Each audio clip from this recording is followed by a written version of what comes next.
વડોદરા જિલ્લાના Jarod police station પાસે લાગેલી આગના બનાવમાં પોલીસ સ્ટેશન દ્વારા કબજે કરવામાં આવેલા સંખ્યાબંધ વાહનોને નુકસાન પહોંચ્યું હતું।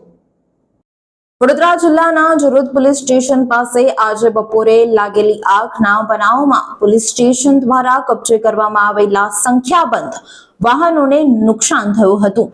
વાઘોડિયા તાલુકામાં વડોદરા હાલોલ રોડ પર આવેલા જરોદ પોલીસ સ્ટેશન પાસે ખુલ્લામાં પોલીસ દ્વારા જુદા જુદા ગુનામાં કબજે કરવામાં આવેલા વાહનો રાખવામાં આવ્યા હતા।